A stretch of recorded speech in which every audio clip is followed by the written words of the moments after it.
Hello everyone, क्या हाल चाल है आप सबके। तो बच्चों, स्वागत करते एक प्यारे से वीडियो में आप सबका। बच्चों, आज हम क्या करने वाले, आज हम करने वाले अपनी क्लास 11th बिजनेस स्टडीज का पहला chapter, nature and purpose of business. ये चैप्टर बहुत ही ज्यादा अमेजिंग है, इंटरेस्टिंग है और बहुत ही ज्यादा इजी भी है। तो आइए चलिए मिलके शुरू करते हैं बिना किसी देरी के। हाँ जी, तो सबसे पहले हम जरा बात करने वाले हैं इस टॉपिक के बारे में, एक्टिविटी का मतलब क्या होता है। तो बालक, कोई भी एक्टिविटी जब आप करते हो, कोई भी काम जब आप करते हो अपनी नीड्स और वांट्स को सेटिस्फाई करने के लिए, उस चीज को क्या बोला जाता है, एक्टिविटी बोला जाता है। जैसे खाना, पीना, पढ़ना, घूमना, पैसे कमाना, उसको क्या बोला जाता है, एक्टिविटी बोला जाता है। अभी एक्टिविटी दो प्रकार की होती हैं।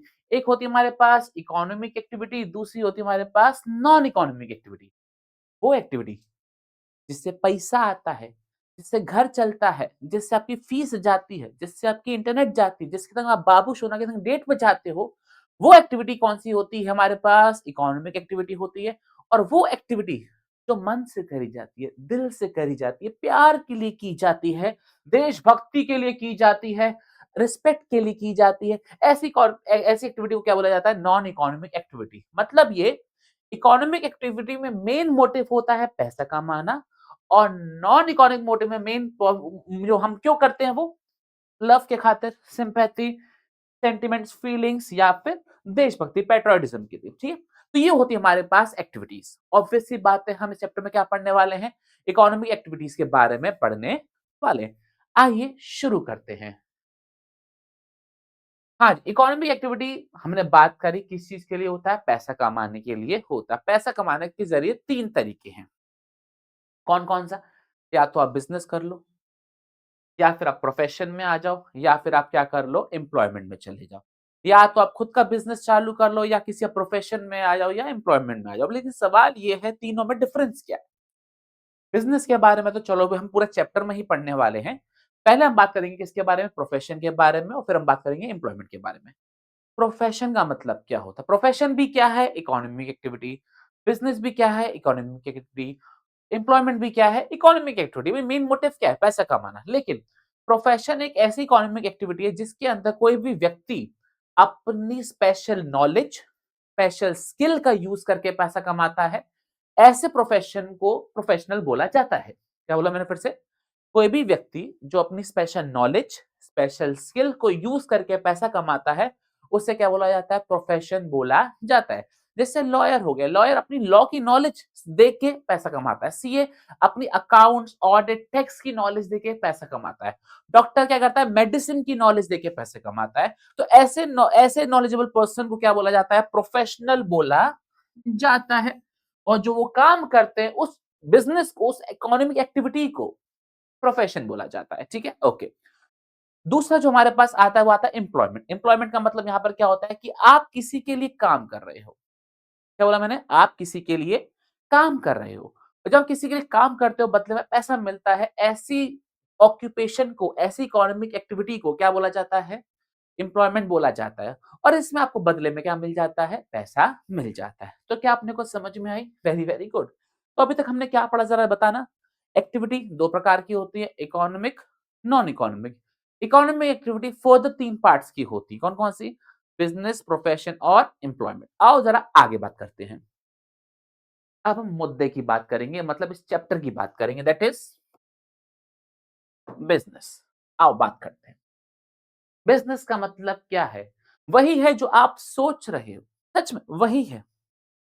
या तो आप कुछ बनाकर बेचोगे, कुछ प्रोड्यूस करके सेल करोगे, कुछ मैन्युफैक्चर करके सेल करोगे, या फिर कोई चीज आप परचेज करके सेल करोगे, या परचेज की जगह पे आप प्रोक्योर लिख सकते हो, वर्ड प्रोक्योर करके सेल करोगे। किसको सेल करोगे, या तो गुड्स को या सर्विस को। तो जब भी कोई चीज को आप मैन्युफैक्चर करके सेल कर रहे हो, प्रोक्योर करके सेल कर रहे हो, परचेज करके सेल कर रहे हो, या प्रोड्यूस करके सेल कर रहे हो, बात एक ही रहेगी, किस चीज के लिए कर रहे हो, पैसा कमाने के लिए, प्रॉफिट कमाने के लिए। और इससे क्या होगा, सामने वाले की जो वांट्स है वो सेटिस्फाई हो जाएंगी।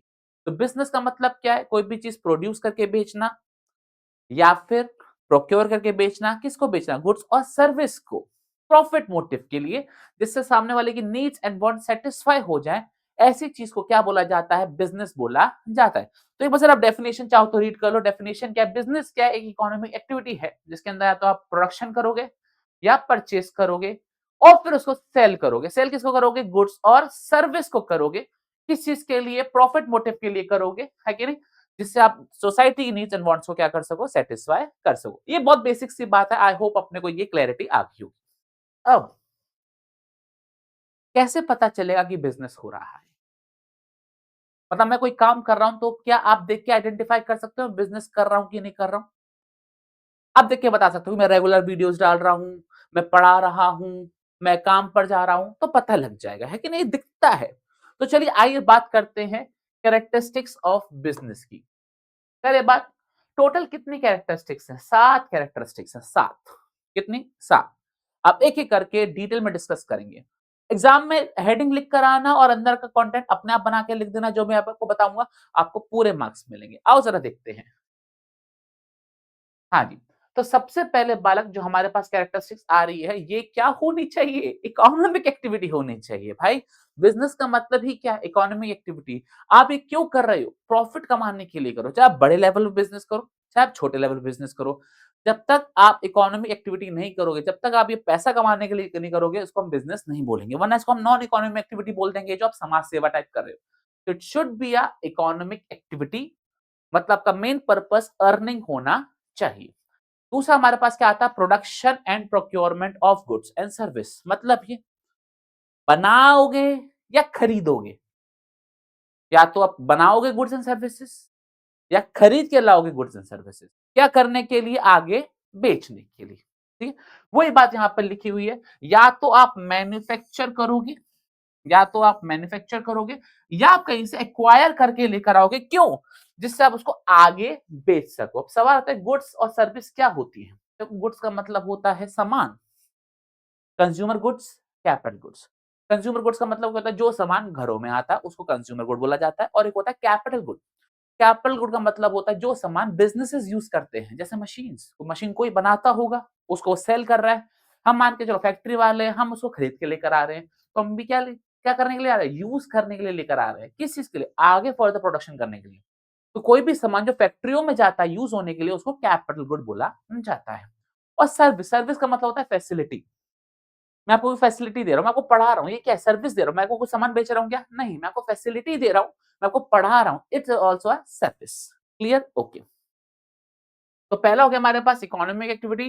दूसरा हो गया हमारे पास क्या? प्रोडक्शन और procurement of goods and service. अब सवाल है ये इसका करेंगे क्या? बनाकर करेंगे क्या? ये खरीद के लाएंगे तो करेंगे क्या? हम बेचेंगे। मतलब इसका सेल्फ कंजम्पशन नहीं होना चाहिए। मैं कोई चीज बना रहा हूं खुद के यूज के लिए, मैं कोई चीज खरीद के लेकर आ रहा हूं खुद के यूज के लिए, तो क्या ये बिजनेस हुआ? नहीं। मुझे इसको बेचना है। अगर मैं इसको बेच रहा हूं, अगर बायर सेलर हैं, कोई सामान जा रहा है फिर यहां से पैसा आ रहा है, तभी इसको बिजनेस एक्टिविटी बोली जाएगी। ध्यान रखना, बदले में कुछ आदान प्रदान होना चाहिए। मैं आपको कुछ दूं और बदले में आप कुछ मुझे दो, तभी तो बिजनेस कहलाया जाएगा ना। ठीक है, this is business man, this is business. ध्यान रखिएगा, एक्सचेंज होना कंपलसरी है, तभी वो बिजनेस होगा। पर्सनल कंजम्पशन को, पर्सनल यूज को हम बिजनेस नहीं बोलेंगे। ठीक है, अगला हमारे पास कैरेक्टरिस्टिक्स क्या आ रही है? मेन सबसे इंपॉर्टेंट चीज क्या? Regular basis. आप एक बार सामान खरीद के लेकर आ गए और आपने उसको बेच दिया। आप जगह जगह ढिंडोरा ये नहीं पीट सकते हो कि मैंने बिजनेस चालू कर दिया। ये रेगुलर एक्टिविटी होनी चाहिए, डेली बेसिस वाली एक्टिविटी होनी चाहिए। मतलब आपका पर्पस ही क्या होना चाहिए? खरीद के बेचना। One time transaction, one time event को हम बिजनेस नहीं बोलेंगे। घर में कोई रद्दी पड़ी थी, वो आपने बेच दी, इसका मतलब क्या आपने कबाड़ का बिजनेस चालू कर दिया? नहीं। आपने क्या किया? वन टाइम एक्टिविटी करी है।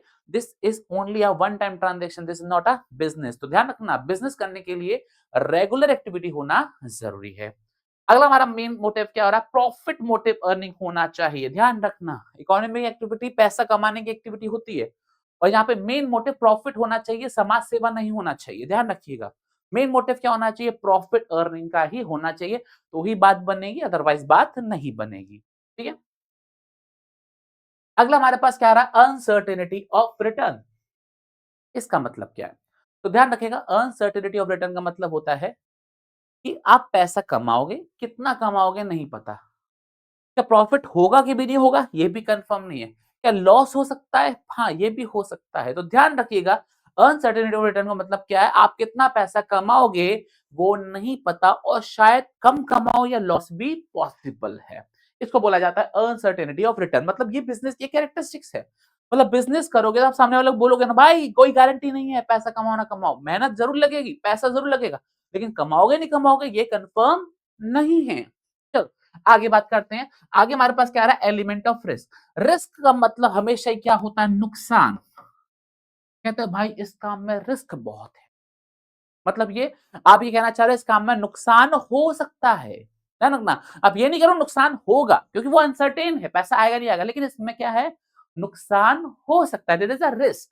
और रिस्क किस वजह से होता है?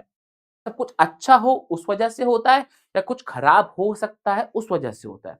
कुछ खराब हो सकता है उस वजह से क्या हो सकता है? रिस्क हो सकता है। तो रिस्क मेजरली किस वजह से होता है? अनफेवरेबल वजह से हो सकता है, या फिर अनडिजायरेबल इवेंट की वजह से हो सकता है। ये चीज का अपने को थोड़ा सा ध्यान रखना है। तो risk can be basis of two two reason की वजह से रिस्क होता है मेजरली। या तो कोई चीज आपके फेवर में नहीं है, या कोई चीज आपकी पसंद की नहीं हो रही है, उस वजह से रिस्क हो सकता है। जैसे बाढ़ आ गई, फ्लड आ गए, है कि नहीं? अर्थक्वेक आ गया, डिमांड चेंज हो गई, कंपनी बंद हो गई, कस्टमर का टेस्ट एंड प्रेफरेंस ही बदल गया, तो उस वजह से आपको सामान कोई खरीदेगा ही नहीं। क्या ये चीज क्लियर हो गया अपने को? Very very good. तो बालकों ये थी हमारे पास characteristics of business. I hope अपने को अच्छे से क्लैरिटी के साथ समझ में आ गया होगा। आइए चला आगे बात करते हैं। हम बिजनेस के अब थोड़ा डीप में जाते हैं, कितने प्रकार के बिजनेसेस हो सकते हैं। हाँ जी। तो बालकों ये हमारे पास एक चार्ट है जो बताता है बिजनेस दो पार्ट्स में डिवाइडेड है, इंडस्ट्री में और दूसरा कॉमर्स में, राइट? अब एक एक करके डिस्कस करेंगे। पहले हम प्राइमरी को डिस्कस करेंगे। अच्छा, पहले हम किसको डिस्कस करेंगे? इंडस्ट्री को। फिर इंडस्ट्री में प्राइमरी इंडस्ट्री, फिर हम किसको डिस्कस करेंगे? सेकेंड इंडस्ट्री, फिर हम किसको डिस्कस करेंगे? टर्शरी को। फिर हम कॉमर्स की तरफ आएंगे। कॉमर्स में पहले हम किसको डिस्कस करेंगे? ट्रेड को। ट्रेड में हम फिर वो इंटरनल एक्सटर्नल पे जाएंगे, और फिर लास्ट में किस में आएंगे? ऑक्सिलरी में। तो ये अब हमारा चैप्टर का आगे का फ्लो बनने वाला है। तो आइए बिना किसी देरी के स्टार्ट करते हैं। हाँ जी, बात करते हैं इंडस्ट्री के बारे में। अब इंडस्ट्री का मतलब क्या होता है? देखो इंडस्ट्री का मतलब दिमाग में आता है फैक्ट्रीज। आता है ना दिमाग में? फैक्ट्रीज, बहुत बड़ा बड़ा प्रोडक्शन चल रहा है, बहुत बड़े बड़े आउटपुट आ रहा है, कार्टून आ रहा है, ट्रक जा रहे हैं, ये इमेज आती है ना इंडस्ट्री के नाम पर। धुआं उड़ रहा है कि नहीं? हाँ। तो इंडस्ट्री का मतलब क्या होता है? जब भी आप किसी रिसोर्स को आप एक गुड्स में कन्वर्ट कर देते हो। क्या बोला मैंने? किसी भी आप रिसोर्स को आप एक गुड्स में कन्वर्ट कर देते हो, उस मैकेनिज्म को क्या बोला जाता है? इंडस्ट्री बोला जाता है। यकीन नहीं आता? एक बार पढ़ो, क्या दे रखा है? इंडस्ट्री भी क्या है? एक इकोनॉमिक एक्टिविटी है जिसका काम क्या है? Conversion of resource into useful goods. मतलब ये, जैसे आपके पास दूध है। दूध क्या एक नॉर्मल प्रोडक्ट है? इससे आप आइसक्रीम बना रहे हो, इससे आप दही बना रहे हो, इससे आप पनीर बना रहे हो। क्या है? आप किसी रिसोर्स को यूजफुल प्रोडक्ट में बना रहे हो। आपके पास लकड़ियां हैं, इससे आप फर्नीचर बना रहे हो। ये क्या है? एक इंडस्ट्री का पार्ट है। आपके पास माइनिंग से आपने आयरन ओर निकाला, वहां से आप आयरन बना रहे हो, स्टील बना रहे हो, प्रोसेस कर रहे हो। ये क्या है? आप रिसोर्स को किस में कन्वर्ट कर रहे हो? यूजफुल गुड्स में प्रोड्यूस कर रहे हो। ये क्लियर हो गया? ओके। अच्छा, इंडस्ट्री का नाम एक और तरीके से यूज किया जाता है अक्सर। कौन सा? जैसे अगर मैं बात करूं फिल्म इंडस्ट्री, तो फिल्म इंडस्ट्री का मतलब क्या होता है? बहुत सारे लोग जो फिल्म्स बनाते हैं, है कि नहीं? अगर मैं बात करूं होटल इंडस्ट्री, इसका मतलब क्या है? बहुत सारे लोग जो होटल चलाते हैं। मतलब ये बहुत सारे लोग एक ही प्रकार का बिजनेस करते हैं, तो हम बोल देते हैं ये इस पर्टिकुलर प्रोडक्ट की इंडस्ट्री है। ये क्लियरिटी हो गया? ओके। अब इंडस्ट्री हमारे पास कितने प्रकार की होती हैं? तीन प्रकार की होती हैं। कौन कौन सी? बचपन में पढ़ रखा है आपने, प्राइमरी, सेकेंडरी और टर्शरी। अब हम किसके बारे में बात करने वाले हैं? प्राइमरी के बारे में बात करने वाले हैं। आओ बालकों, प्राइमरी के बारे में बात करते हैं। तो सबसे पहला मतलब होता है प्राइमरी। प्राइमरी का मतलब होता है दो चीजें। प्राइमरी का मतलब क्या होता है? दो चीजें। या तो आप कोई नेचुरल रिसोर्स में से कोई प्रोडक्ट बना रहे हो या निकाल रहे हो। फिर से रिपीट कर रहा हूं, नेचुरल रिसोर्स में से आप कोई चीज निकाल रहे हो या उसमें से कोई चीज बना रहे हो, उसको क्या बोला जाता है? Primary industry. या फिर आप कोई एनिमल प्लांट, इनसे रिलेटेड कोई एक्टिविटी कर रहे हो, इनको रेस कर रहे हो, इनको ब्रीड कर रहे हो, इनसे कोई आउटपुट निकाल रहे हो, इसको क्या बोला जाता है? इसको क्या बोला जाता है? प्राइमरी इंडस्ट्री बोला जाता है। जैसे अगर बात करूँ फार्मिंग की, फार्मिंग में क्या है? आप नेचुरल रिसोर्स में से कोई चीज़ बना रहे हो, मतलब उसमें आप बीज बोओगे, वहाँ से आउटपुट निकलेगा, वेजिटेबल्स निकलेंगे और फिर आप उसको बेचोगे। या तो आप उसमें से कोई चीज़ एक्सट्रैक्ट कर रहे हो, या तो बना रहे हो या एक्सट्रैक्ट कर रहे हो। एक्सट्रैक्ट मतलब आप माइन्स में गए, आपने वहाँ से कोयला निकाला, वहाँ से आपने ओर का मटेरियल निकाला, मिनरल्स निकाले, ये क्या आपने वहाँ से निकाला। या तो आप बनाओगे या निकालोगे किसमें से? नेचुरल सोर्स में से। या फिर दूसरा क्या होता है? आपने एनिमल्स को यूज़ करके आपने प्रोडक्ट्स बनाए। इसी को उन्होंने 2 पार्ट्स में क्लासिफाई कर दिया। एक होता है हमारे पास एक्सट्रैक्टिव इंडस्ट्री, या दूसरा हमारे पास क्या होता है? Genetic industry. अब सवाल है ये एक्सट्रैक्टिव इंडस्ट्री का मतलब क्या होता है? तो नाम में ही दे रखा है, एक्सट्रैक्ट करना, निकालना। तो जब भी हम नेचुरल रिसोर्स में से कोई चीज़ निकालते हो या उसमें से कोई चीज़ बनाते हो, उसको एक्सट्रैक्टिव इंडस्ट्री बोला जाता है। कैसे बोला जाता है? Products from natural sources. अब जैसे आपने फार्मिंग करी तो जमीन से निकाला, माइनिंग करी तो आपने वहां जमीन से निकाला, आप फॉरेस्ट में गए आपने लकड़ियां ले आई जिसको हम लंबिंग बोल देते हैं, ठीक है। आप समुद्र में गए आपने मछलियां निकाली उसको फिशिंग बोलते हैं। तो ये क्या है हमारे पास? एक्सट्रैक्टिव इंडस्ट्री, जब आप नेचुरल सोर्स में से कोई सी सामान निकालते हो या बनाते हो। दूसरा होता है हमारे पास जेनेटिक। जेनेटिक का मतलब ही क्या होता है? हाँ जी, जीन्स। ये उन्होंने बोला जब भी आप प्लांट्स या एनिमल से रिलेटेड कोई आप काम कर रहे हो तो वो जेनेटिक इंडस्ट्री का पार्ट बनता है। इसका मतलब क्या है? आप एनिमल को रेस कर रहे हो, बढ़ा रहे हो, प्लांट्स उगा रहे हो। इससे क्या होता है? जब एनिमल्स उगाते हो तो आप वहां से उनका मीट ले लेते हो, उनको मार के, है कि नहीं? उनसे मिल्क ले लेते हो, कॉटन ले लेते हो, एग्स ले लेते हो, है कि नहीं? तो वही वाली बात यहाँ पर हो रही है। तो क्या देखा? Breeding of plants and animal for use in reproduction, और आगे बढ़ाने के लिए उसको क्या बोला जाता है? हमारा जेनेटिक इंडस्ट्री बोला जाता है। तो प्राइमरी इंडस्ट्री 2 प्रकार की होती है, जेनेटिक और एक्सट्रैक्टिव। आई होप अपने को ये चीज़ क्लियर हो गया होगा। अब आगे बात कर लेते हैं। बालों को मजा आ रहा है कि नहीं आ रहा है? देखो मैं बहुत कॉन्सेप्ट क्लियर बता रहा हूँ, बिल्कुल एनर्जी के संग बता रहा हूँ। अपने नोट्स ओपन कर लेना और उसको मार्क करते जाना, आपको चैप्टर एकदम क्लैरिटी के संग क्लियर हो जाएगा। देखो, हमने इंडस्ट्री में प्राइमरी में एक्सट्रैक्टिव और जेनेटिक के बारे में पढ़ लिया। अब हम किसके बारे में पढ़ने वाले हैं? सेकेंडरी के बारे में पढ़ने वाले हैं। अब सेकेंड इंडस्ट्री हमारे पास कितने प्रकार की होती है? 2 प्रकार की होती है। एक होती है हमारे पास मैन्युफैक्चरिंग और दूसरा कंस्ट्रक्शन। लेकिन सवाल पहला ये है, सेकेंडरी इंडस्ट्री का मतलब क्या होता है? तो देखो सेकेंडरी इंडस्ट्री का मतलब क्या होता है? आपके पास रॉ मटेरियल आ चुका है, बस आप उसको प्रोसेस करके गुड्स बना रहे हो। क्या बोला मैंने? आपके पास रॉ मटेरियल ऑलरेडी आ चुका है, आप उसको यूज करके फाइनल गुड बना रहे हो, जिससे आप क्या कर सको? उसको कंज्यूमर को बेच सको या प्रोड्यूसर्स को बेच सको। ऐसी इंडस्ट्री को क्या बोला जाता है? सेकेंडरी इंडस्ट्री को बोला जाता है। और ये कितने प्रकार की होती है? 2 प्रकार की होती है। एक होता है हमारे पास कंस्ट्रक्शन इंडस्ट्रीज और दूसरा हमारे पास क्या होता है? हाँ जी, दूसरा हमारे पास क्या होता है? Manufacturing industry. अब ये क्या होती है, जरा इसके बारे में बात कर लेते हैं। तो कंस्ट्रक्शन का मतलब ही आपको पता है, हम कुछ बना रहे हैं। क्या बना रहे हैं? Building, roads, flyovers, bridges, dams, tunnels, ये सब क्या है? Construction industry. तो कोई चीज बनाते हैं, है कि नहीं? और दूसरा हमारे पास क्या होता है? Manufacturing industry. मैन्युफैक्चरिंग इंडस्ट्री का मतलब क्या है? वही वाली बात जो हम इतनी देर से रिपीट कर रहे हैं, रॉ मटेरियल से फिनिश गुड बनवाना, उसको क्या बोला जाता है? मैन्युफैक्चरिंग इंडस्ट्री बोला जाता है। अब मैन्युफैक्चरिंग इंडस्ट्री कितने प्रकार की होती है? 4 प्रकार की होती है। आओ जरा इनके बारे में एक बार डिस्कस कर लेते हैं। हाँ जी, तो मैन्युफैक्चरिंग इंडस्ट्री हमारे पास 4 प्रकार की होती है। एक होता है हमारे पास एनालिटिकल इंडस्ट्री, दूसरी होती है हमारे पास सिंथेटिकल, तीसरा होता है हमारे पास असेंबलिंग और चौथा होता है हमारे पास प्रोसेसिंग। अब एक ही करके डिस्कस करते हैं। पहला होता है हमारे पास एनालिटिकल इंडस्ट्री। अब इसका मतलब क्या होता है? आपके पास रॉ मटेरियल है, आप इसको काम करते जाओगे, करते जाओगे, करते जाओगे, उसमें से अलग-अलग प्रोडक्ट बनते जाएँगे। फिर से रिपीट कर रहा हूँ, आपने क्या किया? आपने रॉ मटेरियल लिया, इसको आपने प्रोसेस करना चालू कर दिया, उसमें अलग-अलग एलिमेंट्स डालने चालू कर दिए और उसमें से अलग-अलग प्रोडक्ट्स बनना स्टार्ट हो गए। जैसे पहला हमारे पास आता है oil, crude oil. Crude oil का मतलब होता है कच्चा तेल। इसमें से आप प्रोसेस करोगे तो क्या निकल कर आएगा? पेट्रोल। और प्रोसेस करोगे तो क्या निकल कर आएगा? डीजल। फिर करोगे तो और प्रोसेस करके आएगा क्या? केरोसिन। मतलब ये आप उसमें प्रोसेसिंग करे जा रहे हो और क्या निकल कर आ रहा है, अलग-अलग प्रोडक्ट्स निकल कर आ रहे हैं। दूसरा हमारे पास होता है सिंथेटिकल इंडस्ट्री।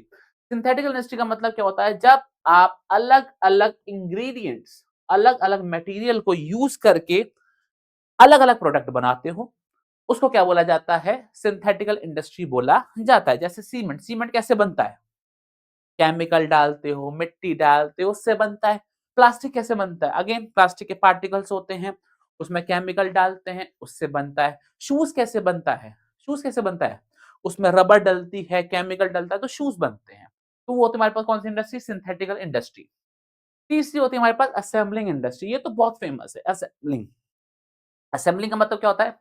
यहाँ से पार्ट लाया, वहाँ से पार्ट लाया और मिलके एक नया प्रोडक्ट बनाकर आपको दे दिया। जैसे कार, कार इंडस्ट्री में जो कोई कार बनाता है, क्या सारे प्रोडक्ट वो खुद बनाता है? नहीं, वो अलग-अलग जगह से खरीद कर लेकर आता है और वो एक चीज़ में जोड़ देता है, उसको वो कार बोल देता है। वैसे कंप्यूटर, जैसे आजकल गेमिंग कंप्यूटर्स का बड़ा शौक चल पड़ा है। तो क्या गेमिंग पीसीज़ आते हैं क्या? नहीं, वो असेंबल करवाए जाते हैं। रैम कहीं से लाई जाती है, हार्ड डिस्क कहीं से लेकर आई जाती है, ग्राफिक कार्ड कहीं से लेकर आए जाते हैं। जो फैन्स होते हैं, जो कूलर्स होते हैं, उनको अलग से लाया जाता है, लाइट्स अलग से लाई जाती है और फिर बनाया जाता है। उसको बोला जाता है असेंबलिंग इंडस्ट्री। लास्ट हमारे पास होता है प्रोसेसिंग इंडस्ट्री। प्रोसेसिंग का मतलब क्या होता है कि आप प्रोडक्ट को प्रोसेस करते जाओ, नए-नए प्रोडक्ट्स बनते चले जाएँगे। क्या बोला मैंने? प्रोडक्ट को प्रोसेस करते जाओ, नए-नए प्रोडक्ट बनते चले जाएँगे, जिसके अंदर हमारा मिल्क आ जाता है। मिल्क को आप प्रोसेस करते हो, पनीर भी बन जाता है, आइसक्रीम भी बन जाता है, घी भी बन जाता है कि नहीं? दही भी बन जाता है। तो ऐसे प्रोडक्ट को क्या बोला जाता है, कौन-सी इंडस्ट्री में आता है वो? प्रोग्रेसिव इंडस्ट्रीज़ में आता है। क्या ये चीज़ क्लियर हो गया? तो मैन्युफैक्चरिंग हमारे पास 4 प्रकार की हो गई, एनालिटिकल, सिंथेटिकल, असेंबलिंग और प्रोसेसिंग। याद करने का तरीका क्या है? ASAP, as soon as possible, या फिर आपका फेवरेट वर्ड पास, पीएएएस, ऐसे आप याद कर सकते हो। क्या आपको मैन्युफैक्चरिंग इंडस्ट्री क्लियर? तो बालो इसी के साथ हमारी प्राइमरी भी हो गई, सेकेंडरी भी हो गई। अब ज़रा बात करते हैं किसके बारे में हम? हाँ जी, टर्शरी के बारे में बात कर लेते हैं। अब टर्शरी की बात करने से पहले मैं आपको वापस एक बार चार्ट पे लेकर आऊँगा। ध्यान रखना, टर्शरी के बारे में ज़रा हम समझेंगे। हाँ जी, देखो टर्शरी और ये ऑक्सिलरी टू ट्रेड, ये दोनों एक ही बात है। क्या बोला मैंने? टर्शरी की बात करूँ या ऑक्सिलरी ट्रेड की बात करूँ, ये दोनों एक ही बात है, बस नाम अलग-अलग लिखे हुए हैं। ठीक है? अच्छा, पर्पस क्या है इनका? इनका पर्पस क्या है? प्राइमरी इंडस्ट्री, सेकेंड इंडस्ट्री और ट्रेड, इन तीनों की मदद करना। आई रिपीट, टर्शरी सेक्टर का या ऑक्सिलरी ट्रेड का क्या पर्पस है? प्राइमरी इंडस्ट्री, सेकेंड इंडस्ट्री या फिर ट्रेड, इन तीनों को क्या करना?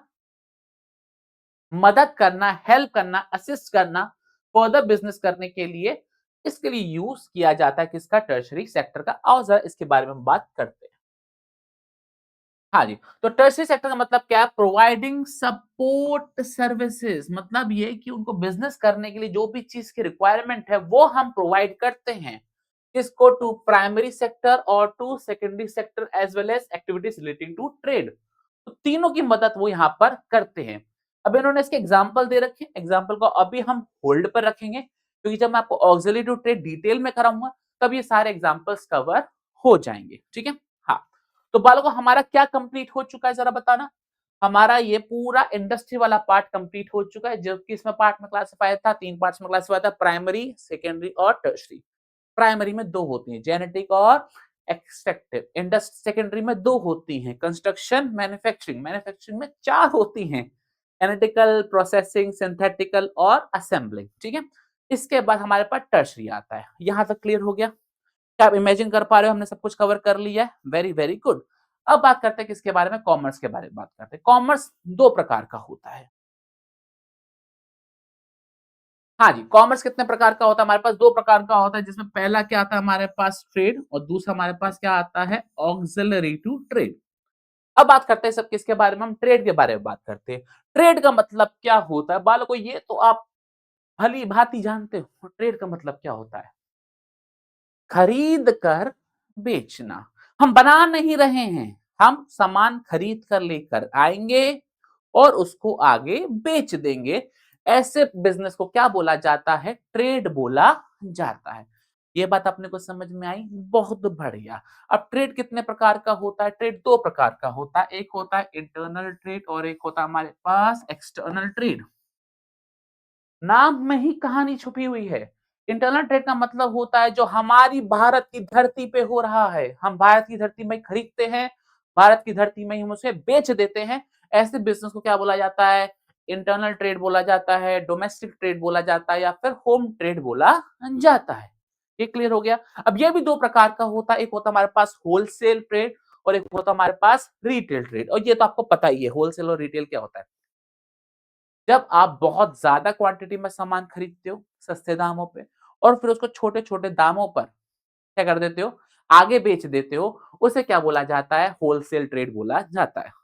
होलसेल ट्रेड में क्या होता है? बल्क क्वांटिटी में सामान खरीदते हो और स्मॉल क्वांटिटी में सामान आप बेच देते हो। तो क्या दे रखा है यहाँ पर? होलसेल का मतलब बेसिकली यहाँ पे क्या होता है? आप लार्ज क्वांटिटी में सामान खरीदते हो, क्यों खरीदते हो? जिसे आगे बेचने के लिए। आप खुद यूज़ नहीं करते हो, आगे यूज़ करने के लिए, आगे बेचने के लिए आप उसको रख देते हो। ऐसे बिज़नेस को क्या बोला जाता है? होलसेल ट्रेड बोला जाता है। दूसरे नंबर पे आता है हमारे पास रिटेल ट्रेड। रिटेल ट्रेड का मतलब यहाँ पर हमारे पास क्या होता है? रिटेल ट्रेड का मतलब होता है कि आपने होलसेलर से कुछ सामान खरीदा, होलसेल से आपने ज़्यादा क्वांटिटी में सामान खरीदा और छोटी-छोटी क्वांटिटी में आपने कंज्यूमर को दे दिया। अगर आपको दिमाग में इमेजिन ना हो पा रहा हो तो एक देखो, एक क्या होता है? ये मान के चलो हमारे पास मैन्युफैक्चर है। मैन्युफैक्चर से सामान किसके पास आएगा? होलसेलर के पास आएगा। होलसेलर से सामान किसके पास आएगा? रिटेलर के पास आएगा और रिटेलर से अल्टीमेट सामान किसके घर पर आएगा? आपके घर पर आएगा, दैट इज़ कंज्यूमर के घर पर आएगा। होलसेलर जो होता है बहुत ही लार्ज क्वांटिटी में मैन्युफैक्चर से सामान खरीदता है किस पर्पस के लिए? रीसेल पर्पस के लिए, ठीक है? और रिटेलर क्या करता है? इससे ज़्यादा क्वांटिटी में सामान खरीदेगा और छोटी-छोटी क्वांटिटीज़ में कंज्यूमर को सेल आउट कर देगा। क्या ये समझ में आ गया अपने को? ओके। आगे बात करते हैं। आगे हमारे पास आता है एक्सटर्नल ट्रेड। एक्सटर्नल ट्रेड का मतलब होता है जहाँ पे 2 कंट्रीज़ इन्वॉल्व हो जाएँ। एक आपकी और एक किसी और की। तो जब भी 2 देश के बीच में सेल परचेज़ होती है, ऐसे ट्रेड को क्या बोला जाता है? एक्सटर्नल ट्रेड या फिर इंटरनेशनल ट्रेड और ये 3 प्रकार का होता है, इम्पोर्ट, एक्सपोर्ट और एंट्रीपोर्ट। एक्सपोर्ट का मतलब क्या होता है? हमारे देश से सामान बाहर के देश में बेचा जा रहा है, उसको बोला जाता है एक्सपोर्ट। इंपोर्ट का मतलब क्या होता है? बाहर के देश से सामान हमारी कंट्री में आ रहा है, उसको बोला जाता है इंपोर्ट। और तीसरा होता है एंट्री पोर्ट, जो कि आपके एग्जाम के लिए इंपॉर्टेंट है, एमसीक्यू पर्पस के लिए। मैंने एक कंट्री से सामान खरीदा और दूसरी कंट्री को सामान बेच दिया, मतलब मैं एज अ मिडल मैन काम कर रहा हूँ, ठीक है? मैंने चाइना से कोई सस्ता सामान मंगाया और उसको मैंने मान के चलो पाकिस्तान में बेच दिया महंगे दाम में, ठीक है ना? श्रीलंका में बेच दिया या फिर मैंने मान के चलो रशिया में बेच दिया, अमेरिका में बेच दिया, अफ्रीका में बेच दिया। ये अब आपको बात समझ में आई? उसको बोला जाता है हमारे पास एंट्री पोर्ट। आई होप अपने को ये चीज़ क्लैरिटी से समझ में आ रही होगी। आगे बात करते हैं। हाँ जी, तो एक्सटर्नल ट्रेड भी हो गया। अब इम्पोर्टेंट चीज़, जो मैंने आपको थोड़ी देर पहले बोला था, सर्विस जो हमारे पास हमने पढ़ा था टर्शियरी सेक्टर क्या देते हैं? सपोर्ट सर्विसेज देते हैं। टर्शियरी सेक्टर और ऑक्सिलरी टू ट्रेड एक ही बात है। मैंने आपको ये बोला था। ये क्या करते हैं? प्राइमरी सेक्टर, सेकेंडरी सेक्टर मतलब बोले तो इंडस्ट्रीज को, प्राइमरी सेकेंडरी को और ट्रेड को क्या देते हैं? सपोर्ट सर्विसेज देते हैं, उनको बिज़नेस चलाने का मौका देते हैं और सपोर्ट देते हैं कि वो आप अपना बिज़नेस अच्छे से चला पाओ। अब इसमें इन्होंने क्या बोल रखा है? हमारे पास क्या दे रखा है?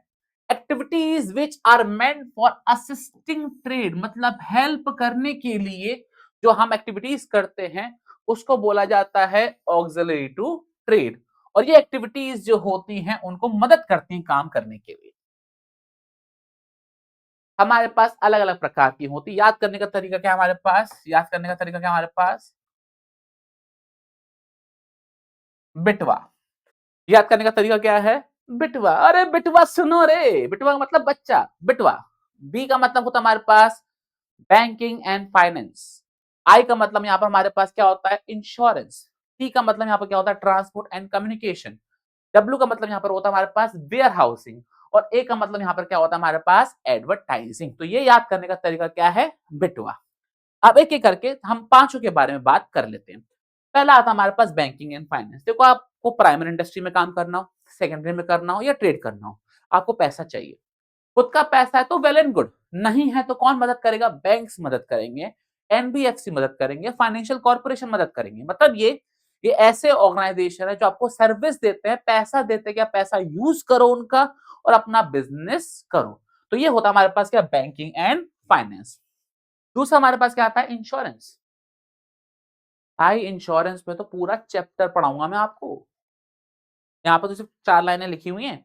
इस पे तो पूरा चैप्टर है टाइप्स ऑफ इंश्योरेंस का, मज़ा आएगा उसको पढ़ने में। हाँ जी, तो इंश्योरेंस का मतलब क्या है कि आपको पता है बिज़नेस में रिस्क होता है, अनसर्टेनिटी होती है रिटर्न की, कि पैसा आएगा कि नहीं आएगा, नुकसान हो गया तो, चोरी हो गई तो, भूकंप आ गया तो। अब ऐसे केस में नुकसान की भरपाई कौन करेगा? तो इस केस में हम क्या करवा लेते हैं? इंश्योरेंस करवा लेते हैं। तो इंश्योरेंस क्या करता है? जो भी आपका नुकसान होता है, आई रिपीट, जो भी आपका क्या होता है? नुकसान होता है, उसकी क्या कर देता है? भरपाई कर देता है। ऐसे हम उसको सर्विस को क्या बोला जाता है? इंश्योरेंस सर्विस बोला जाता है। तो देखो यही बात यहाँ पर लिखी हुई है, द अमाउंट ऑफ लॉस और damage and compensation for industry can be recovered from insurance company. ठीक है, ये चीज क्लियर हो गया अपने को? ओके। अगला हमारे पास क्या था? Transport and communication. ध्यान रखना यहाँ पे दो बातें हो रही हैं, ट्रांसपोर्ट की और दूसरा कम्युनिकेशन की। ट्रांसपोर्ट का मतलब क्या होता है? एक चीज क्या? कोई भी सामान पॉप से पॉक की तरफ जा रहा है, उसको क्या बोला जाता है? ट्रांसपोर्टेशन बोला जाता है। अब सर ये पॉप क्या है? पॉक क्या है? पॉप का मतलब होता है प्लेस ऑफ प्रोडक्शन और पॉक का मतलब होता है प्लेस ऑफ कंजम्पशन। तो जब भी सामान प्लेस ऑफ प्रोडक्शन से प्लेस ऑफ कंजम्पशन की तरफ जाएगा, कैसे जाएगा, किस मीडियम से जाएगा, ये कौन हेल्प करता है? ये ट्रांसपोर्टेशन हेल्प करता है, सप्लाई चेन हेल्प करता है। ठीक है, ओके। अब इसके अलावा हमारे पास आता है कम्युनिकेशन। कम्युनिकेशन का मतलब क्या होता है? बायर सेलर आपस में कम्युनिकेट कैसे करेंगे। देखो आजकल तो सबसे अच्छा मीडियम है इंटरनेट। इंटरनेट के थ्रू, कॉल्स के थ्रू वो क्या करता है? आपस में कांटेक्ट करता है। लेकिन अगर हम पुराने जमाने की बात करें तो पोस्टल सर्विसेज, लेटर, उनसे कम्युनिकेशन चलता था। तो ये किस चीज में मदद कर रहे हैं? बिजनेस करने में मदद कर रहे हैं। जब तक आप कम्युनिकेट नहीं करोगे, ऑर्डर नहीं दोगे तो कैसे आएगा? जब आप कोई चीज को ऑर्डर करते हो, आपके पास ट्रैकिंग आईडी आती है, आप ट्रैक कर पाते हो। What is this tracking? Communication. और ट्रांसपोर्टेशन मतलब आपके पास सामान आ रहा है, शिपमेंट से आपके पास सामान आ रहा है। क्या ये चीज क्लियर हो गया? Very very good. अच्छा, अगला हमारे पास क्या आता है? Warehousing. वेयर हाउसिंग बहुत इंपॉर्टेंट कॉन्सेप्ट है। मतलब क्या? आपने कोई सामान बना लिया, क्या वो तुरंत बिक जाएगा? इस बात की कोई गारंटी है? नहीं। तो कहाँ रखोगे? तो उसको आप रखते हो गोडाउन में, रखते हो। गोडाउन मतलब वेयर हाउस में रखते हो। अब किसान है, किसान क्या करते हैं? बहुत सारा प्रोड्यूस कर लेते हैं, लेकिन वो तुरंत तो सेल आउट हो नहीं सकता। तो वो कहाँ पे रखवाते हैं? कोल्ड स्टोरेज में रखवाते हैं, वो उनका वेयर हाउस होता है। क्या ये चीज क्लियर हो गया? तो वेयर हाउसिंग फैसिलिटी क्या देता है? स्टोरेज ऑफ गुड्स की क्या देता है? फैसिलिटी देता है। लास्ट हमारे पास क्या आ रहा है? एडवर्टाइजिंग। अब एडवर्टाइजिंग का मतलब क्या होता है? एडवर्टाइजिंग का मतलब बहुत बेसिक सा मीनिंग होता है, जो मैं बना रहा हूं वो आपको कैसे पता चलेगा कि कोई सामान मैं बना रहा हूं? मेरा सामान बहुत अच्छा है, बहुत बढ़िया बनाता है, लेकिन जब तक आपको पता ही नहीं होगा तो आप खरीदोगे कैसे? तो एडवर्टाइजिंग क्या करता है? कम्युनिकेट करता है एक तरीके से मेरे प्रोडक्ट के बारे में, मेरे प्रोडक्ट के फीचर के बारे में आपको, जिससे आपको वो कन्विंस कर सके और आप वो सामान खरीद सको। तो ये हमारे पास क्या होता है? एडवर्टाइजिंग। एडवर्टाइजिंग का मतलब क्या होता है? वो इंफॉर्मेशन प्रोवाइड करने में क्या करता है? हेल्प करता है, जिससे आप अपने प्रोडक्ट्स को, जो भी आपको पसंद हो, आप उसको क्या कर पाओ? खरीद पाओ। ये क्लैरिटी आ गई अपने को? Very very good. हाँ जी, अगला हमारे पास पॉइंट क्या आ रहा है? ये हमारे पास क्या हो गए? ऑक्सिलेटरी ट्रेड हो गए। तो अगर देखा जाए, हमने बिजनेस का पूरा चार्ट कर लिया। जरा एक बार इमेजिन कर पाओ तो क्या होता है? Industry, commerce. इंडस्ट्री के अंदर तीन, प्राइमरी, सेकेंडरी और टर्शरी। प्राइमरी के अंदर दो, जेनेटिक और एक्सट्रैक्टिव। मैन्युफैक्चरिंग के अंदर दो, सॉरी सेकेंडरी के अंदर दो, कंस्ट्रक्शन और मैन्युफैक्चरिंग। मैन्युफैक्चरिंग के अंदर चार, असेंबलिंग, एनालिटिकल, सिंथेटिकल और प्रोसेसिंग। इसका टर्शरी। फिर ट्रेड, ट्रेड के अंदर दो, इंटरनल एक्सटर्नल। इंटरनल के अंदर दो ठीक है, रिटेल और होलसेल। एक्सटर्नल के अंदर तीन, इंपोर्ट, एक्सपोर्ट और एंट्री पोर्ट। फिर होता है ऑक्सिलरी ट्रेड। फिर उसमें आता हमारे पास बिटवा। ये चार्ट आपको याद हुआ कि नहीं हुआ, ये बताओ पहले मेरे को। मजा आया कि नहीं आया? अभी तक आया तो कमेंट सेक्शन में बोला सर मजा आया। ये और ये मजा मैं पूरे देशवासियों को देना चाहता हूँ। हाँ, तो ये हमारे पास क्या हो गया? पूरा बिजनेस का चार्ट। अब सवाल यहां पर आता है, ये सब हम कर क्यों रहे हैं? मतलब इतनी मेहनत क्यों? आओ जरा बात करते हैं। ऑब्जेक्टिव्स ऑफ बिजनेस के बारे में बात करते हैं। हम इतनी मेहनत क्यों कर रहे हैं? तो मेरे हमारे पास मेजरली 2 ही मेन मोटिव होते हैं। एक अपना भला करना, और जब अपना भला हो जाए तो सामने वाले का भला करना, है कि नहीं? कहते हैं ना, भगवान सबका भला कर, शुरू मुझसे कर। बस वही वाला हिसाब यहाँ पर है। हम हमारा बिजनेस करने का मेन ऑब्जेक्टिव क्या है? पहला ऑब्जेक्टिव है खुद की सेवा, और फिर दूसरा ऑब्जेक्टिव क्या है? आपकी सेवा। ठीक है ना? आओ जरा इसके बारे में हम बात करते हैं। हाँ जी, तो सबसे पहले हमारे पास आ रहा है इकोनॉमिक ऑब्जेक्टिव। इकोनॉमिक ऑब्जेक्टिव मतलब पैसे कमाने वाला ऑब्जेक्टिव। तो ध्यान रखना, हमारे पास इकोनॉमिक ऑब्जेक्टिव में 3 ऑब्जेक्टिव होते हैं: सर्वाइवल, प्रॉफिट, ग्रोथ। सबसे पहले कोई बिजनेस एक्टिविटी करता है तो उसका मेन ऑब्जेक्टिव क्या होता है? भाई कम से कम खर्चे तो निकल जाए, इतना पैसा कमा। क्या बोला मैंने? सबसे पहला काम क्या होता है उसका? मैं इतना पैसा कमा लूं कि कम से कम मेरे खर्चे तो निकल जाए। मतलब वो किसके लिए काम करता है? उसका पहला ऑब्जेक्टिव क्या होता है? सर्वाइव करना। कितना पैसा कमा ले कि वो कम से कम अपनी कॉस्ट को रिकवर कर पाए। दूसरा हमारे पास क्या होता है? प्रॉफिट। भाई सिर्फ खर्चे निकालना क्या मेन ऑब्जेक्टिव है? नहीं, प्रॉफिट कमाना मेन ऑब्जेक्टिव। जो आप रिस्क ले रहे हो, तो आप इतनी मेहनत कर रहे हो, ये क्यों कर रहे हो? प्रॉफिट कमाने के लिए। जिससे आप प्रॉफिट कमा सको, आपको सेटिस्फेक्शन मिले कि हाँ, मैंने कुछ कमाया है। ये क्लियर हो गया अपने को? ओके। और तीसरा हमारे पास मेन आता है ग्रोथ। ग्रोथ का मतलब क्या होता है? क्या सिर्फ एक ही जगह पर रहना है, आगे नहीं बढ़ना? आगे भी तो बढ़ना है, ग्रोथ करनी है। मतलब ये अपने पोटेंशियल को पूरी तरीके से यूज करना, उसका फायदा उठाना है। अच्छा, ग्रोथ कैसे पता लगती है? आपके नंबर ऑफ ब्रांचेस बढ़ जाएं, आपके एम्प्लॉइज बढ़ जाएं, आपके डिपार्टमेंट बढ़ जाएं, आपके नंबर ऑफ प्रोडक्ट बढ़ जाए, आपका प्रोडक्शन बढ़ जाए, है कि नहीं? इस सब ग्रोथ को आइडेंटिफाई कर सकते हो। लेकिन यहां पर जो मेन मोटिव है वो क्या है हमारे पास? प्रॉफिट कमाना। आपके एग्जाम में एक सवाल आ सकता है, प्रॉफिट इतना इंपॉर्टेंट क्यों है? Importance of profit. अब ये तो नहीं बोलो पैसा कमाना इंपॉर्टेंट है क्योंकि वो इंपॉर्टेंट होता है, नहीं ऐसा नहीं होगा। प्रॉफिट कमाने का भी मेन मोटिव क्या? प्रॉफिट किस चीज के लिए यूज किया जाता है? What is actual importance of profit? तो देना, प्रॉफिट में भी रिगार्ड एज असेंशियल ऑब्जेक्टिव। क्यों है इंपॉर्टेंट वो? इसलिए है, पहला क्योंकि ये क्या है? इनकम है, लोगों पैसा कमाते हैं। दूसरा ये, आप पैसा कमाओगे तो बिजनेस को एज अ यूज करके आपको लोन लेने की जरूरत नहीं पड़ेगी। अगर अपना बिजनेस आपको बढ़ाना है तो आपको और एम्प्लॉयज हायर करने हैं, नई फैक्ट्री डालनी है, नई बिल्डिंग डालनी है, तो ये सब करने के लिए आपको प्रॉफिट से जो पैसा कमाया आप उसको यूज कर सकते हो। तीसरा क्या है कि आपका बिजनेस कैसा काम कर रहा है? एफिशिएंट काम कर रहा है। मतलब ये, आप प्रॉफिट कमाओ इसका मतलब क्या है? आपके खर्चे कम है, आपकी वेस्टेज कम है, और आपकी सेल्स ज्यादा। एफिशिएंट का मतलब होता है कम वेस्टेज वाला बिजनेस। तो पहला मैंने क्या बोला? आपकी इनकम अच्छी है। दूसरा, इसको आप फाइनेंस की तरह यूज कर सकते हो। तीसरा क्या है? Efficient working. आपको पता है बालक? पता तो हो गई। सोर्सेज ऑफ फाइनेंस नाम से अभी एक पूरा चैप्टर है जो हम पढ़ेंगे। पूरा एक चैप्टर है जो हम पढ़ेंगे सोर्स ऑफ फाइनेंस के ऊपर। बट अभी के लिए प्रॉफिट क्या है? फाइनेंस का सोर्स है। कहीं से आप उधार लेने की जरूरत नहीं है, खुद ही पैसा हमने कमा लिया है, तो ठीक है। फोर्थ हमारे पास क्या है कि सोसाइटी अप्रूव कर चुकी है। मगर आप प्रॉफिट कमा रहे का मतलब है लोग आपको पसंद करते हैं, लोगों ने आपको हामी कर दी कि हाँ चलो तुम बिजनेस कर सकते हो। वरना कितने बिजनेस आए, कितने बिजनेस बंद हो गए। बिजनेस बंद क्यों होते? क्योंकि सोसाइटी को जो जो चीज चाहिए वो प्रोवाइड नहीं कर पाते। तो आप प्रॉफिट कमा, इसका मतलब क्या है?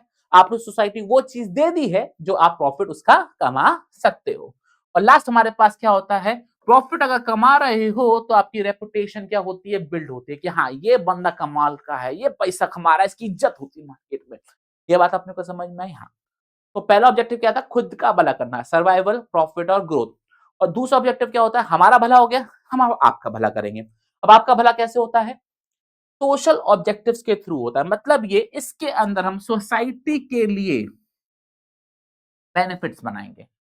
मतलब हम पार्क्स को डेवलप करेंगे, हम फूड डिस्ट्रीब्यूट करेंगे, हम ओल्ड एज होम बनाएंगे, है कि नहीं? हम ओल्ड एज की केयर करेंगे, हम स्कूल्स बनाएंगे, हम हॉस्पिटल्स बनवाएंगे। ध्यान रखना, पहला पैसा कमाओगे, पहला खुद का भला करोगे, पहला पैसा कमाओगे, तभी आप दूसरों का भला कर पाओगे। तो ध्यान रखना, बड़े होकर, मैं आपको बताना, बड़े होकर जब आप पैसा कमाना चालू करो, लाइफ में आगे बढ़ो, पहले खुद का भला करना, और जब खुद का भला हो जाए फिर समाज का भला करना। मतलब जब आप जाओ इस दुनिया से तो लोग आपको याद जरूर करें कि हाँ ये कोई बंदा था जिसने कोई कुछ काम करके गया। ठीक है, तो ये हमारे पास क्या है? दो ऑब्जेक्टिव थे, खुद का भला, ऑर्गेनाइजेशनल ऑब्जेक्टिव, इकोनॉमिक ऑब्जेक्टिव, और दूसरा हमारे पास सोशल ऑब्जेक्टिव, मतलब सोसाइटी के भले के लिए। यहां तक चीज क्लियर हो गया? बहुत बढ़िया। अब बात करते हैं बिजनेस चैप्टर के लास्ट टॉपिक। देखो अब हमारे को अभी इस वीडियो को या लेक्चर को वन शॉट को 40 मिनट हो गए हैं और चैप्टर हमारा 90% कंप्लीट हो गया है। अब अगले 5-7 मिनट में ये हमारा पूरा चैप्टर कवर हो जाएगा थॉरोली। एक-एक पॉइंट को डिस्कस किया मैंने, एक-एक पॉइंट को। आओ जरा इसको भी टॉपिक को डिस्कस कर लेते हैं। देखो स्टार्टिंग में ना आपको ना एक कैरेक्टरिस्टिक बताई थी, risk, uncertainty of return. Risk का मतलब क्या होता है? नुकसान हो सकता है। तो वही यहां पर बात करते हैं बिजनेस रिस्क का मतलब है बिजनेस में नुकसान आपका हो सकता है। अब जरा पढ़ते हैं। तो रिफर्स का मतलब क्या होता है? या तो आपको प्रॉफिट अच्छे नहीं होंगे या तो आपको लॉस हो सकता है। क्या बोला मैंने? या तो आपका प्रॉफिट कम हो जाएगा या आपको नुकसान हो सकता है। ऐसे डर को, ऐसी पॉसिबिलिटी को क्या बोला जाता है? बिजनेस रिस्क बोला जाता है। अब सवाल है ये क्यों होता है? अगेन वही दो बातें, या तो कोई अनफेवरेबल इवेंट हो गया या फिर कोई अनडिजायरेबल इवेंट हो गया या कोई ऐसा इवेंट हो गया जो आपको पता नहीं था कि हो भी सकता है। ऐसे प्रोसेस को क्या बोला जाता है? बिजनेस रिस्क बोला जाता है। अब बिजनेस रिस्क आपके दो प्रकार के होते हैं। एक होता है हमारे पास स्पेकुलेटिव रिस्क और दूसरा हमारे पास क्या होता है? Pure risk. स्पेकुलेटिव रिस्क का मतलब होता है एक तरीके का सट्टा। प्रॉफिट भी हो सकता है, लॉस भी हो सकता है। ऐसे रिस्क को क्या बोला जाता है? स्पेकुलेटिव रिस्क बोला जाता है। मतलब ये, मैंने कोई प्रोडक्ट बनाया, या तो वो बहुत चलेगा या बिल्कुल नहीं चलेगा। मतलब प्रॉफिट भी हो सकता है और लॉस भी हो सकता है। मतलब कस्टमर की डिमांड पर डिपेंड करेगा। मान के चलो मैंने एक प्रोडक्ट बनाया, मैंने बहुत बढ़िया सी कोचिंग स्टार्ट करी, अचानक से कोविड आ गया, हो गया बिजनेस बंद। और मान के चलो किसी बंदे ने ऑनलाइन बिजनेस चालू किया था, कोविड आ गया, उसका बिजनेस चल पड़ेगा। मतलब ये सेम इवेंट मेरे लिए अनफेवरेबल है, किसी के लिए फेवरेबल है। मतलब ये उसको प्रॉफिट हो गया, मुझको लॉस हो गया। तो स्पेकुलेटिव रिस्क का मतलब क्या होता है? कैसा रिस्क जैसे प्रॉफिट भी हो सकता है और लॉस भी हो सकता है।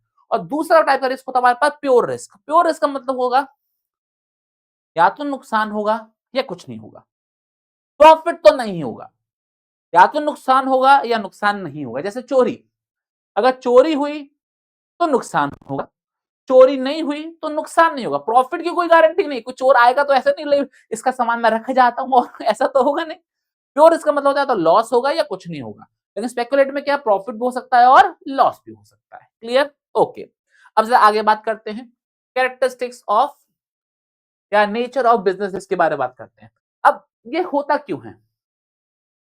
ये रिस्क आता कैसे है? पहला, अनसर्टेनिटी। आपको नहीं पता फ्यूचर में क्या होने वाला है। देखो मैं कितनी भी कोशिश कर लूं, मैं कितनी भी कोशिश कर लूं, क्या मैं फ्यूचर प्रेडिक्ट कर सकता हूं? नहीं कर सकता हूं। मैंने सेटअप बनाया, मैंने कैमरा लगाया, ये डिजिटल बोर्ड लगाया, मैंने बिल्डिंग खरीदी, मैंने ऑफिस खरीदा, मैंने फर्नीचर खरीदा, मैंने गाड़ी खरीदी। क्यों? क्योंकि मुझको आपको पढ़ाना है और पढ़ा के पैसे कमाने हैं। कैसा जरूरी है आपको मैं पसंद आऊं? नहीं है ना। हो सकता है आपका मन करे नहीं हमको ऑनलाइन तो पढ़ना ही नहीं, हम तो ऑफलाइन में जाके पढ़ेंगे। मतलब ये मैं फ्यूचर चीजों को एक्सपेक्ट ही नहीं कर सकता। मान के चलो भूकंप आ गया, सबको टूट जाए, फ्लड आ जाए, बस कोई बह जाए। मतलब फ्यूचर को आप प्रिडिक्ट नहीं कर सकते और उस वजह से कोई नुकसान हो सकता है। इसलिए बोला जाता है ये क्या होता है? अनसर्टेनिटी। आपको पता ही नहीं फ्यूचर में क्या होगा, इसलिए रिस्क होता है। दूसरा क्या है? रिस्क क्या है? हर बिजनेस में रिस्क होता ही होता है। Risk is essential part of a business. आप रिस्क को खत्म नहीं कर सकते, कम कर सकते हो बट खत्म तो बिल्कुल भी नहीं कर सकते। अच्छा अगली बात करते हैं इसके बारे में। Degree of risk depends upon mainly the nature and purpose या साइज ऑफ द बिजनेस। अब देखो मैं पढ़ा रहा हूं, पढ़ाने में क्या कोई मेरे को लाखों का सामान स्टॉक करने की जरूरत है? नहीं है। तो मेरा रिस्क कम है। लेकिन मैं कोई फैक्ट्री ओपन करता हूं तो मैं जगह किराए पे ले रहा हूं, मशीन लेकर आ रहा हूं, फर्नीचर लेकर आ रहा हूं, लेबर लेकर आ रहा हूं, तो क्या रिस्क ज्यादा है? रिस्क ज्यादा है। मतलब ये मैं छोटे लेवल पे काम कर रहा हूँ, रिस्क बहुत कम है। कोई बड़े लेवल पे काम कर रहा है, वो रिस्क बहुत ज्यादा है। तो रिस्क किस पर डिपेंड करता है? नेचर पर डिपेंड करता है। आप मैन्युफैक्चरिंग कर रहे हो, ट्रेडिंग कर रहे हो कि सर्विस दे रहे हो। और साइज पर डिपेंड करता है, छोटे लेवल पे हो कि बड़े लेवल पे। छोटे लेवल पे हो तो कम रिस्क है, बड़े लेवल पे हो तो ज्यादा रिस्क है। अगला, profit is the reward for risk taking. तो जनरल बात बोल दी है, इश्क है तो रिस्क है कि नहीं, सॉरी रिस्क है तो इश्क है, वो आपको कोट याद होगा। मतलब ये, जब तक आप रिस्क नहीं लोगे, जब तक पैसा नहीं लगाओगे, जब तक बिजनेस स्टार्ट नहीं करोगे, तब तक प्रॉफिट कहां से आएगा? तो प्रॉफिट एक रिवॉर्ड है रिस्क लेने का। ठीक है, ओके। और लास्ट बाल को इस चैप्टर को समाप्ति करने के लिए हम बात करेंगे, रिस्क आता कहां से है। पहला हमारे पास आता है नेचुरल कॉजेज। नेचुरल कॉजेज का मतलब क्या होता है? नेचुरल कैलेमिटी, जिसका आपके ऊपर कंट्रोल ही नहीं है। वो ऊपर वाले की वजह से जब कुछ हो जाए, वो क्या होता है हमारे पास? Natural causes. जैसे फ्लड हो जाना, अर्थक्वेक आ जाना, ठीक है ना? वो होते हैं नेचुरल कॉजेज, जिसकी वजह से हमको क्या हो सकता है? नुकसान हो सकता है। दूसरा होता है हमारे पास ह्यूमन कॉजेज, जो किसी इंसान की वजह से कोई नुकसान हो ना, तो ह्यूमन कॉज है। जैसे मेरी फैक्ट्री चल रही थी, वर्करों ने स्ट्राइक कर दिया, हम काम नहीं करेंगे जब तक हमारी तनख्वाह नहीं बढ़ा लेते। या फिर किसी ने चोरी कर ली, ठीक है ना? किसी से मशीन खराब हो गई, तो ये क्या हमारे पास? Human causes. तीसरा आता है हमारे पास इकोनॉमिक कॉज। इकोनॉमिक कॉज का मतलब होता है मनी से रिलेटेड, डिमांड से रिलेटेड, कॉम्पिटिशन से रिलेटेड चीजेस। मतलब ये टेक्नोलॉजी चेंज हो गई, कस्टमर की डिमांड चेंज हो गई, कंपटीशन ने प्राइस कम कर दिया, नया कॉम्पिटिटर आ गया और इस वजह से आपको नुकसान हो रहा है, तो वो क्या है हमारे पास? Economic causes. और लास्ट, जो किसी में भी ना आए, वो अदर कॉजेस। अदर कॉजेस का मतलब हमारे पास क्या है? गवर्नमेंट चेंज हो गई। गवर्नमेंट ना तो नेचुरल में आएगा, ना ह्यूमन में आएगा, ना इकोनॉमिक में आएगा, किसमें आएगा? अदर कॉजेस में आएगा, ठीक है ना? फॉरेन एक्सचेंज रेट, मतलब डॉलर की प्राइस कम ज्यादा हो गई, उससे दिक्कत हो जाएगी, ठीक है? मशीन खराब हो गई, उससे इसमें अंदर आ जाएगा। देखो, मशीन कोई खराब कर रहा है, वो ह्यूमन कॉज है। मशीन अपने आप खराब हो गई, वो अदर कॉजेस के अंदर पार्ट बन जाएगा। तो आई होप बालों को अपने को ये वाला चैप्टर बहुत अच्छे से समझ आया होगा। ये चैप्टर हमने बहुत ही डिटेल में 45-46 मिनट्स में कवर कर लिया है। आई होप आपको पसंद आया हो। पसंद आया तो इस वीडियो को लाइक जरूर करना, कमेंट सेक्शन में बताना जरूर कि आपको ये चैप्टर पसंद आया कि नहीं आया, और इस चैनल को सबके संग शेयर करना, क्योंकि चैनल भी नया है। बहुत बहुत धन्यवाद, शुक्रिया।